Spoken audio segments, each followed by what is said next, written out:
Sa video na ito ay pag-uusapan po natin ang isang mainit na issue na gumulat sa maraming Pi Network supporters. At ito po ay ang biglaang pagbagsak ng presyo ni Picoin ng halos 15%. Habang umaangat po ang ibang mga altcoins sa market, si Pi po ay tila naiiwan at mas lumalala pa ang kanyang sitwasyon. May mga nagagalit na investors na po. May mga nagsasabing na sayang ang 7 taon. Yan, or 7 years ang nasayang. At maliban dito ay may mga haka-haka pa tungkol sa escrow token release. Pero ano nga ba talaga ang dahilan sa likod ng pagbagsak na ito? At ano po ang epekto nito sa atin bilang mga Pinoy crypto holders? Kaya yan po ang siyang ating pag-uusapan sa video na ito. Pero bago po tayo magpatuloy ay pakibasa na lamang po muna ang disclaimer dito sa ibaba ng ating screen. Ayan, ano nga bang nangyari kay Picoin at bakit po ito bumagsak ng 15%? Nito po kasing nakalipas na July 4, si Picoin ay bumagsak sa presyo na 0.47 mula po sa dating halos 0.50. Sa loob lamang po ng 24 oras ay nagkaroon na ito ng 5.1% na pagbaba. At kung titingnan po natin sa mas malawak na galaw ng presyo, umaabot na po ito sa 15% na total crush sa nakalipas na mga araw. Habang ang iba pong mga altcoins ay umaangat, si Pi ay tuluyang lumulubog.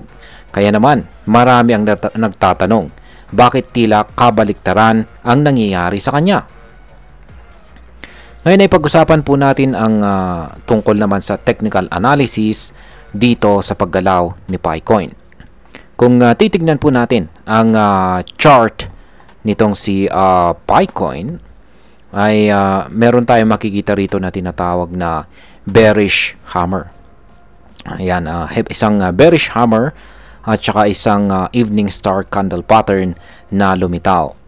Ibig pong sabihin nito ay tinanggihan ng market ang pag-angat ni Picoin. At malakas po ang signal na gusto ng mga trader na ibenta ito kaysa sa bilhin. Bukod pa dyan, ang dating support level sa presyong 0.50 ay ngayon ay naging resistance na po. Sa simpleng paliwanag, dati ay sinasalo ng presyo ang pagbaba sa presyong 0.50. Pero ngayon ay hindi na ito makalagpas dito or hindi na siya muling makabalik sa ibabaw nito. Kaya ang susunod po na babantayan nating presyo ay ang 0.40 na po. Kung yan si Picoin ay magpapatuloy sa kanyang pagbagsak. At kung mababasag naman ang 0.40 ay posibleng magtutuloy-tuloy pa siya hanggang sa 0.35. Ayan. Yung 0.40 po na ito ay isa po itong psychological price threshold na nagsisilbing support.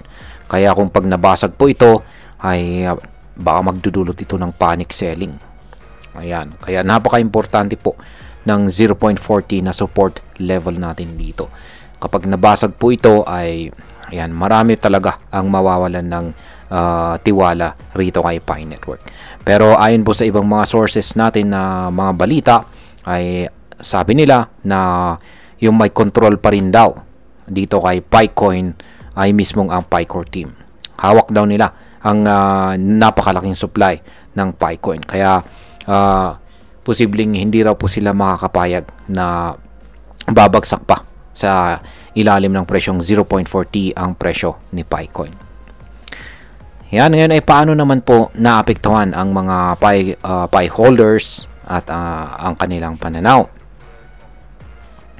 Habang pababa po ang presyo ni Pi ay dumarami ang nagrireklamo sa social media, lalo na po sa X, ang dating Twitter.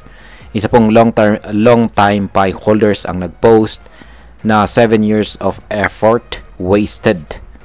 Ayan po siya, si King. Yan, you have wasted 7 years of your work. Yan, sobrang dami po niyang hindi magagandang salita na binitawan dito para sa Picore team at kay Dr. Nicholas Kokalis. Ayon sa kanya ay tila wala raw direksyon ang Picore team at tinawag pa niya ang project na useless dahil dito ay nag-viral po ang kanyang post at marami sa mga Pi community members ang sumang-ayon naman. May ilan pa na nagsabi na ang project ay parang panaginip lamang kung saan ay malayo po sa realidad o katotohanan. Ngayon ay bakit naman po nakakadagdag sa pag-aalala ang escrow withdrawal na 3.4 million na Pi tokens? Ayan, 3.4 million Pi tokens po yan mula sa escrow. Sa gitna ng kaguluhan ay isa pong malaking katanungan ang lumutang. Bakit may 3.4 million na Pi tokens ang biglang inilabas mula sa escrow? Ayon po sa Whale Alert, ang token ay inilipat sa isang unknown wallet. Ang escrow system ay ginawa para po makontrol ang supply ng token sa market. Pero kung bigla po itong ilalabas habang bumabagsak ang presyo, maaaring may nagbebenta sa likod ng eksena. Kung ang tokens na ito ay ibebenta pa sa decentralized exchanges or ipapadaan sa OTC or over-the-counter trades, maaaring mas lalong bumagsak ang presyo ni Pi Coin. Ayan. Dito naman po tayo sa mga indicators. Ayan ang RSI at saka EMA. Kaya balikan po natin yung ating chart dito. Ayan, si Pi Coin ay kitang-kita po natin dito na siya po or ang kanyang presyo ay nasa ilalim pa rin ng 50-day exponential moving average. Yan po yung linya na kulay yellow dito sa ating chart. Ibig pong sabihin nito ay matindi pa rin po ang bearish momentum or negative direction ng presyo. Pero may konti pong pag-asa. Ang Relative Strength Index or RSI ay nasa neutral zone na ngayon at bahagyang umaakyat. Ibig pong sabihin ay posible ang konting rebound o relief bounce. Pero para mangyari po ang reversal, dapat pong maibalik ang presyo sa itaas ng 0.50 kasama ang mataas na volume. Or sa madaling salita ay kailangan po ni Pi Coin na makabalik sa ibabaw ng resistance na 0.50. Hanggat hindi po ito nangyayari ay mananatili po sa control ang mga bears at ang 0.40 ay magiging susunod na critical na support. Ngayon ay bakit po nawawalan naman ng kumpiyansa ang mga investors kay Pi Coin? Ayan, unti-unti na pong nawawalan ng parang pag-asa yung mga investors. At bakit? Maraming dahilan kung bakit nababawasan na ang tiwala ng mga holders kay Pi Coin. Una, hindi pa rin po na ila-launch ang fully open mainnet ni Pi Network. Ayan, sa mga hindi nakakalam ay partially open pa lamang ang kanyang mainnet. Pangalawa ay wala pa rin pong official listing sa mga major exchanges.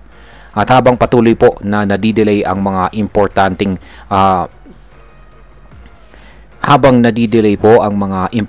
milestone na ito, ang mga tao ay napapagod at nawawalan na ng pag-asa. Kaya marami po ang nagtatanong, hanggang kailan kami maghihintay?